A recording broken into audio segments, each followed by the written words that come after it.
안녕하세요. 시편을 읽어주는 남자, 이 시간에는 시편 106편부터 111편까지 살펴보도록 하겠습니다. 자, 106편은 105편에 이어서 아주 긴 시인데요. 자, 제 4권의 마지막 시라고 할 수 있습니다. 자, 105편과 106편 모두 이제 과거를 기억시키고 있는데 105편이 그런 과거의 자기 백성을 위한 하나님의 어떤 위대한 구속의 역사를 부각시키고 있다라면 이 106편은 그런 자기 조상들의 반역을 상기시키고 있는 거죠. 자, 그러나 이제 마지막 부분에서는 하나님을 찬양하고 있습니다. 자, 1절부터 3절 하나님께 감사하라. 그 인자하심과 선하심이 영원함을 이제 선포하는 겁니다. 자, 4절로 5절 하나님께서 이루실 구원을 경험하게 되고 자랑하게 해달라고 이제 요청하는 거죠. 자, 6절로 12절 조상들이 범죄하였으나 특별히 어떻게 범죄해요? 홍해 앞에서 이제 원망하고 불평합니다. 아니 어디 매장지가 없었고 여기까지 와갖고 죽게 만드냐? 이제 그런 원망과 불평을 하나님께서 완전히 이제 사그러뜨리시는 거죠. 다시 말해서 홍해를 육지처럼 건너게 하심으로 말미암아 놀라운 구원을 이루십니다. 자, 13절로 15절. 자, 반전이죠. 그러나 그들이 하나님께서 이루신 놀라운 이 구원을 이제 곧 잊어버립니다.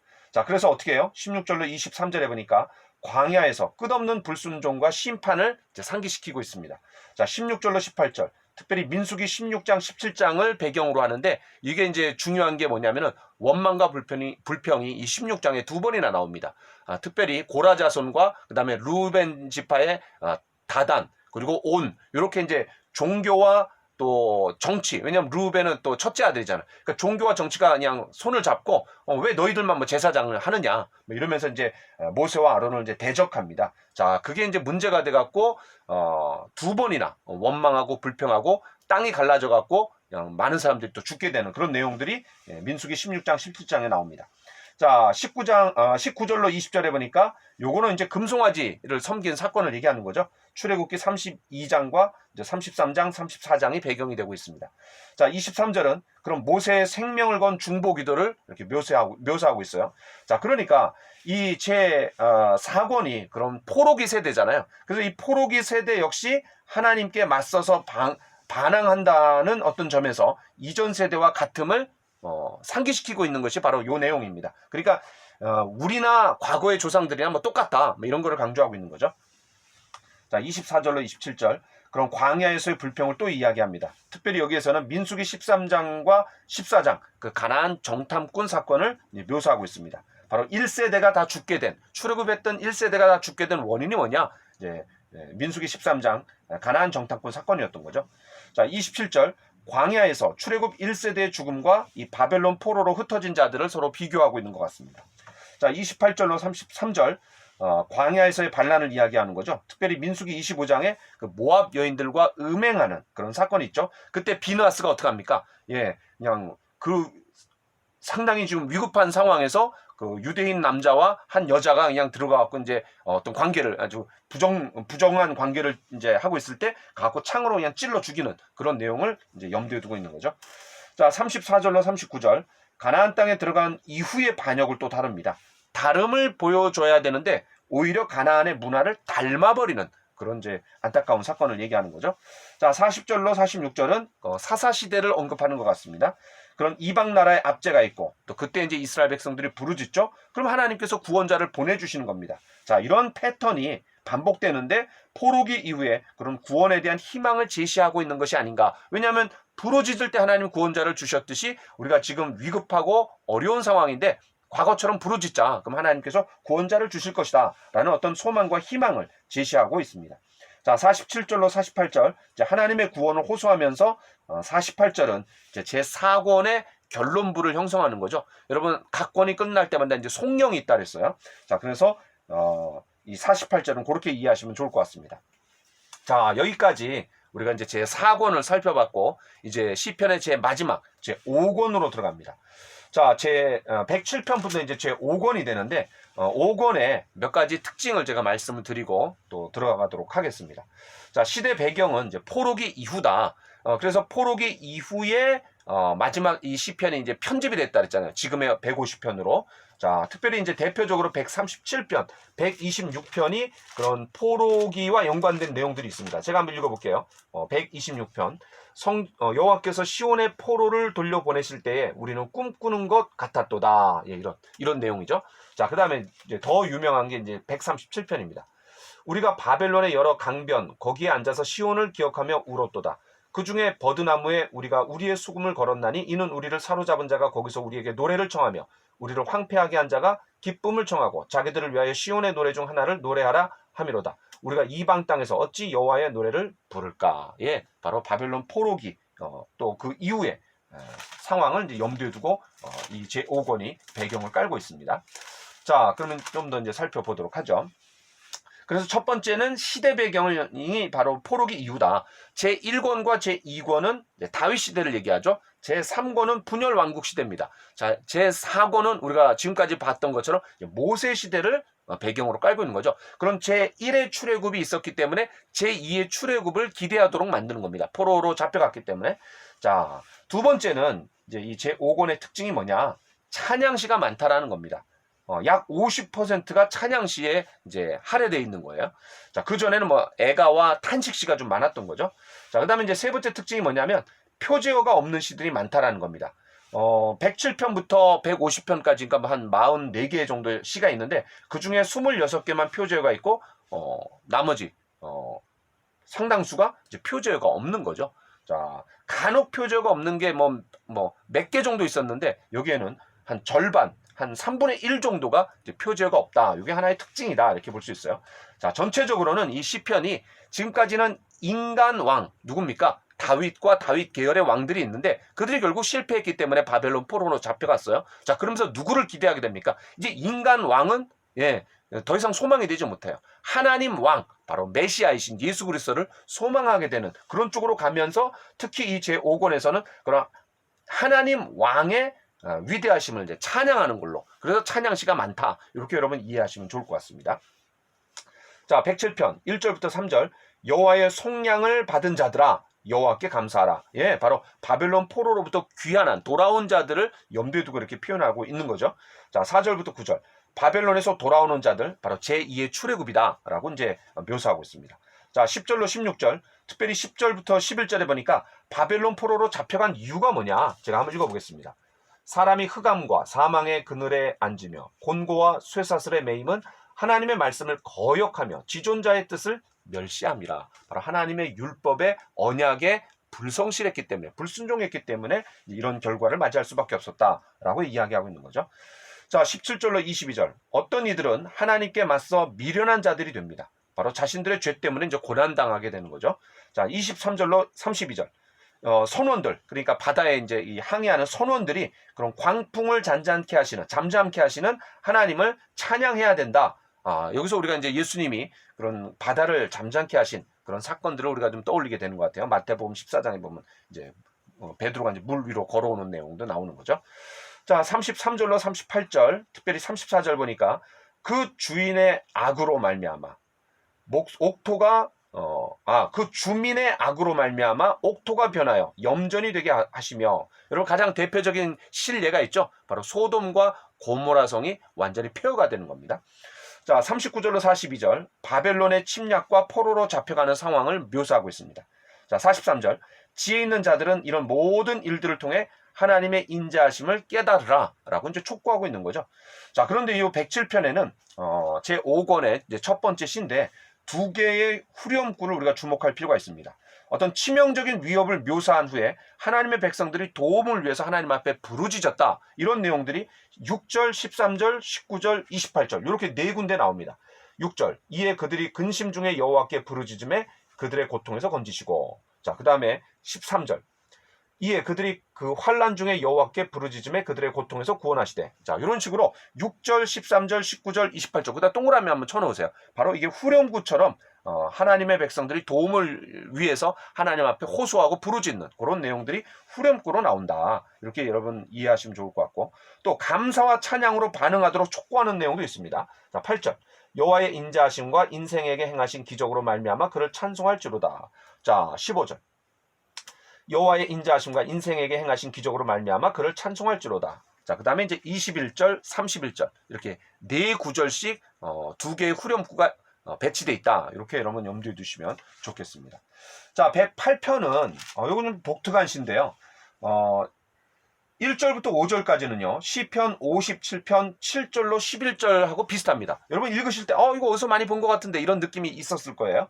자, 그 다음에 시편 108편 6절부터 13절, 그러니까 1절부터 5절까지, 그 다음에 6절부터 13절까지 이제 두 개로 나눠질 수 있는데, 앞에 전반부는 시편 57편을 이제 비슷하게 따왔고, 그 다음에 후반부는 60편 5절부터 12절을 이제 따온 겁니다. 두 단락을 이제 합친 시다, 이렇게 여러분 보시면 좋을 것 같아요. 이미 이제 그 내용을 다뤘기 때문에 그냥 넘어가겠습니다.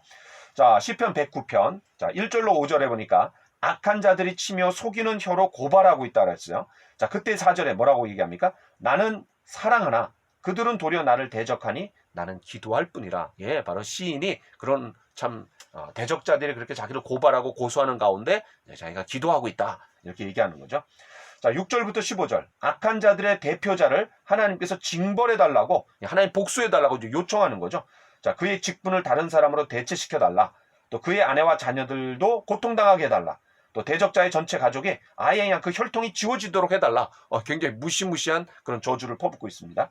자, 16절로 20절, 대적자가 다른 사람에게 원했던 그대로 받게 해달라고, 그냥 보응이 되게 해달라고 이제 요청하고 있는 거죠. 자, 19절, 저주가 그에게는 입는 옷 같고 항상 뛰는 띠와 같게 하소서. 예, 저주가 그냥 계속해서 그냥 일어나게 해달라고, 저주를 받게 해달라고 요청하고 있는 거죠. 자, 21절로 29절, 주여 나를 도우시며 구원하소서. 자, 30절로 31절, 이제 애가와 탄식 시의 일반적인 패턴이 뭡니까? 이제 마지막에는 그런 하나님께 대한 감사와 찬송으로 마무리가 되고 있는 거죠. 자, 우리가 이제 이 109편을 보면서 예수님을 배신했던 그런 가룟 유다를 좀 떠올리게 되는 것 같습니다. 자, 110편. 110편은 굉장히 유명하고 특별히 신약 성경에서 정말 많이 인용되고 있는 부분이 이제 110편입니다. 그런데 우리가 두 가지 이제 질문을 할 수 있어요. 다윗 왕가의 어떤 왕이 그런 하나님의 우편에 앉아 있으라는 명령을 받은 적이 있는가? 또 왕이 제사장으로 불린 적이 있었는가? 없는 거죠. 또 게다가 이 멜기세덱의 서열을 따라서, 왜냐하면 이 제사장은 이제 아론의 서열을 따르는 거잖아요. 자, 그런데 이 멜기세덱이 나왔다. 바로 창세기 14장에서 이제 동쪽의 네 왕과 전쟁을 마치고 돌아오면서 롯을 찾아오죠. 그때 아브라함이 살렘 왕이면서 동시에 제사장인 이제 멜기세덱을 만나갖고 이제 10의 1조를 바치는 거죠. 그러니까 10의 1조는요, 이 창세기 이제 14장에 처음 나오게 되는데, 바로 율법에서 11조를 얘기하기 전에 이미 그 전부터 있었다라는 거죠. 그럼 거기 배경에 깔린 것이 뭡니까? 11조. 11조는 바로 롯을 구해오는, 자기 집에서 길리온 318명을 데리고 4개국 연합군을 때려잡아갖고 거기서 승리하고 롯을 찾아올 수 있다는 건 기적이에요. 그러니까 이 승리를 주신 분이 누구시냐? 하나님이심을 이제 이 아브라함은 인정하고 있다라는 거죠. 자, 그래서 이 11조가 뭡니까? 하나님께서 나에게 물질을 얻을 수 있는, 살 수 있는 모든 것들을 허락해 주셨다. 하나님의 것이기 때문에 그 중에 일부를 내가 신앙 고백으로 하나님 앞에 드린다라는 표현이 11조가 되는 거죠. 자, 어쨌든 바로 이 멜기세덱의 서열을 따라서 그 왕이 이제 왕이면서 동시에 이제 제사장인데, 바로 이것이 아론 계열이 아니라 바로 살렘 왕이면서 동시에 제사장이었던 그런 멜기세덱의 반차를 따랐다. 자, 그러니까 이제 이런 것들을 보면은 궁극적으로 이게 누구에게서 성취가 되는 겁니까? 바로 예수 그리스도에게서 성취가 되는 거죠. 그분이 왕이시면서 동시에 이제 제사장이 되시는 겁니다. 자, 1절. 하나님이 왕에게 전하는 예언입니다. 대적을 왕의 발판으로 묘사하는 것은 바로 왕의 지배와 통제, 그리고 대적이 어떤 굴욕을 당했다라는 것을 이제 표현하는 거죠. 자, 요걸 이제 사도행전 2장 34절로 35절에서 요 말씀을 인용하고 있는데, 베드로가 오순절날 이제 이 말씀을 가지고 이제 그 복음을 전하는 거죠. 그런데 뭐와 연관시켰냐면 예수님의 부활과 연관해서 요 부분을 인용하고 있다라는 거예요. 또 에베소서 1장 20절, 또 히브리서 1장 3절과 10장 12, 13절, 또 베드로전서 3장 22절에서도 자, 그의 오른편에 앉히셨다, 이런 내용들이 나오고 있어요. 자, 그래서 부활하시고 승천하셔갖고 구속의 역사를 다 완성하시고 마무리 지으셨기 때문에 하나님과 동등한 위치, 여기서 이제 오른쪽은 뭐 영의정, 좌의정이 아니라 하나님과 동등한 위치로 복귀하셨다. 또 구속의 역사를 이제 마무리 쉬셨다, 앉으셨다라는 것은 이제 일어나서 활동하시는 게 아니잖아요. 그러니까 구속의 역사를 끝내셨다. 이제는 쉬신다. 물론 이제 쉬시면서 하는 일이 뭡니까? 우리를 위한 중보기도를 주님이 하시는 거죠. 자, 그런 내용들을 염두에 두시고 보시면 바로 이 신약 성경에서 많이 인용되고 있다는 것을 떠올리실 수 있습니다. 자, 2절부터 3절. 그럼 하나님의 통치가 확장되는 거죠. 자, 특별히 이제 3절 우리가 잘 아는 말씀입니다. 한번 읽어볼까요? 주의 권능의 날에 주의 백성이 거룩한 옷을 입고 즐거이 헌신하니 새벽 이슬 같은 주의 청년들이 주께 나오는도다. 자, 여기서 주의 권능의 날에 뭘까요? 바로 지금 이 1절과 2절에서 보면은 전사와 용사로서 어떤 그런 왕의 역할을 얘기하고 있는 거죠. 때문에 왕이 그런 자신의 권능을 드러내고 통치를 확립하시는 그런 전투와 전쟁의 때에 그런 백성들이 기꺼이 하나님을 이제 섬길 것이다 라는 걸 얘기하는 거죠. 그러니까 여기서 새벽 이슬은 온 지면에 탁 내리는 거죠. 그래갖고 즉시 덮이고 또 헤아릴 수 없을 만큼의 이 이슬이 쫙 덮이는 겁니다. 자, 이런 걸 뭐에 이제 비유하고 있냐면 그런 기꺼이 헌신하는 종들을 갑작스럽고 풍성하게 왕과 함께 하게 될 것을 이제 여기서 얘기하고 있는 거죠. 전쟁과 특별히 이 이슬이 같이 연관돼서 나온 적이 있습니다. 그 후세가 있습니다. 압살롬이 반역을 했을 때 이제 아히도벨이 다윗의 모사였는데 압살롬에게 이제 가서 붙는 거죠. 왜냐하면 밧세바가 이제 손녀딸이었어요. 그러니까 가정 파괴범 아닙니까? 다윗이 자기 손녀딸을 건드렸잖아요. 그러니까 다윗의 모사였지만 이제 압살롬이 반역을 일으켰을 때 골로 붙습니다. 자, 그런데 또 이 후세가 이제 다윗의 친구예요. 자, 그래서 이 압살롬에게 아히도벨이 아주 굉장한 전략을 딱 제시해요. 빨리 가갖고 제압해갖고 다윗을 잡아갖고 죽여야 된다. 그런데 후세가 뭐라 합니까? 그렇게 하면 안 된다. 그 전쟁에 능한 그 왕 아니냐. 그러니까 우리 조금 시간적인 여유를 둬야 된다. 이제 이렇게 얘기하면서 어떤 계략을 얘기할 때 그때 쓰는 말이 뭐냐면 사무엘하 17장 12절. 우리가 그 만날 만한 곳에서 그를 기습하기를 이슬이 땅에 내림같이 우리가 그의 위에 덮여 그와 그 함께 있는 모든 사람을 하나도 남겨두지 아니할 것이요. 그러니까 이슬이 그냥 쫙 온 대지를 덮어갖고 쫙 내리는 것처럼 기습적으로 그냥 공격해갖고 그렇게 제압하자. 이렇게 얘기할 때 그런 전투와 이슬과 연관해서 얘기합니다. 그러니까 이 시편 110편에서 그런 주의 권능의 날에 이거는 바로 전쟁의 상황 가운데 이슬이 슉 전체적으로 덮여갖고 그냥 확 가듯이 그런 왕이 이제 출정할 때 그런 헌신된 거룩한 주의 백성들이 함께 슉 가갖고 전투에 승리하게 되는 그런 내용들을 염두에 두고 여러분 보시면 좋을 것 같습니다. 자, 4절 1절에서는 이제 전사와 용사로서의 왕의 이미지에서 이미지가 바뀌는 거죠. 어떤 이미지죠? 왕 이상의 신분이라는 겁니다. 다시 말해서 영원한 대제사장이 될 것을 선언하고 있는 겁니다. 아까 말씀드렸던 것처럼 아론의 이제 서열이 아니라 멜기세덱의 서열이다. 자, 히브리서 8장 1절과 또 10장 12절로 14절에서 이 말씀이 인용되고 있다. 여러분 염두에 두시면 좋을 것 같습니다. 자, 5절부터 7절은 뭐예요? 바로 하나님의 오른쪽에 계시고 그런 문 나라에 대한 심판을 행하실 그런 모습을 이야기하는 거죠. 자, 이게 이제 누구에게 성취가 되는 거예요? 바로 메시아 예수 그리스도에게 이제 적용되는 거죠. 바로 온 세계에 대한 메시아의 승리를 이야기하고 있고 또 이런 것들이 우리에게 얼마나 소망이 됩니까?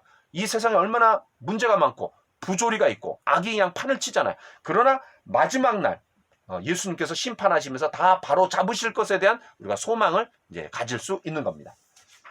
자, 마지막 111편입니다. 하나님의 위대하고 은혜로운 일들을 찬양하고 있습니다. 자, 1절 예배 인도자의 어떤 선포라고 얘기할 수 있는 거죠. 자, 2절로 5절 하나님이 행하시는 일들이 위대하다라고 선언합니다. 아마 이제 출애굽을 염두에 두는 것 같아요. 또 5절 같은 경우는 특별히 만나 사건을 언급하고 있습니다. 자, 6절부터 9절 가나안의 정복을 이제 묘사하고 있어요. 7절부터 9절에 보니까 그런 가나안 정복 전에 하나님께서 주신 율법을 말하고 있는 거죠. 이게 이제 시내산에서 율법을 받았을 때도 생각할 수 있고, 그 다음에 이제 모압 평지에서 가나안 땅으로 들어가기 직전에 이제 신명기가 바로 그런 출애굽했던 2세대들에게 다시 리바이벌 하는 거잖아요. 자, 그래서 그 내용을 염두에 둘 수도 있습니다. 자, 10절. 여호와를 경외함이 지혜의 근본이다. 우리가 이제 잠언에서 많이 보는 내용인데요. 자, 하나님의 율법을 지키는 자는 다 훌륭한 지각을 가진 자다. 당연하죠. 바로 이 땅에서 살아가는 삶은 뭐 이 땅에서 끝나는 겁니다. 그런데 하나님의 말씀은 영혼을 염두에 두고 주어진 거기 때문에 하나님 말씀을 따라 지키고 순종하는 자는 훌륭한 지각을 갖고 있는 거죠. 왜냐하면 이 땅에서의 삶뿐만 아니라 영원한 삶까지도 염두에 두고 우리가 살아가고 하나님 말씀을 순종해 나가는 삶이기 때문에 훌륭한 지각을 가진 자다. 여호와를 찬양함이 영원히 계속되리라. 예, 하나님 말씀에 순종해 나갈 때 결국 우리가 하나님을 예배하는 삶이 영원하게 될 것이다. 실제로 천국에서도 우리가 하나님을 영원히 예배하는 자가 되는 거잖아요. 자, 여기까지 하도록 하겠습니다. 감사합니다.